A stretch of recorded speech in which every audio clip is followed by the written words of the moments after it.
ঈদুল আজহা উপলক্ষে আপনারা জানেন যে আমাদের দেশে পর্যাপ্ত গবাদি পশু মজুদ আছে। অনেক সময় দেখা যায় যে আমাদের পার্শ্ববর্তী দেশ থেকে অনেক গরু চোরাচালান হওয়ার সম্ভাবনা থাকে। তো এটা প্রতিরোধে আমরা সক্রিয় আছি। রামগড় ব্যাটালিয়ন তার দায়িত্বপূর্ণ এলাকায় কোনোভাবেই কোনো গরু চোরাচালান যাতে না হয় সেটার ব্যাপারে আমরা আপনার কেয়ারফুল আছি। এবং ঈদের পরবর্তীতে আপনার একটা চামড়া পাচারের সম্ভাবনা থাকে, আমরা সেটার ব্যাপারেও সতর্ক থাকব।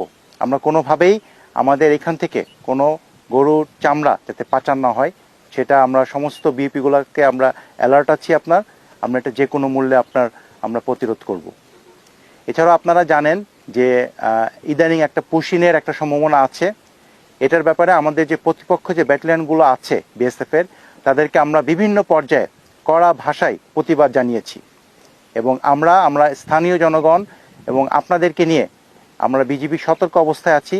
যে কোনো মূল্যে আমরা আমাদের এই রামগড়ের দায়িত্বপূর্ণ যে এলাকা আছে এখানে আমরা পুশিনগুলা প্রতিরোধ করব। আপনারা দেখতেছেন যে পুরো দেশেই কিন্তু আমরা এই পুশিনের একটা প্রবলেম ফেস করতেছি। ইভেন আজকে সকালেও একটা এলাকাতে পুশিন হয়েছে। তো আমরা এটা আপনাদের সম্মিলিত আপনাদের সবাইকে নিয়ে, স্থানীয় জনগণকে নিয়ে বিজিবি ইনশাল্লাহ আমাদের এই দায়িত্ব রামগড়ের যে দায়িত্বপূর্ণ এলাকা আছে এখানে আমরা প্রতিরোধ করব, আমি এটা আশা করি আর কি। আমরা তো এটা একবারে জিরো টলারেন্স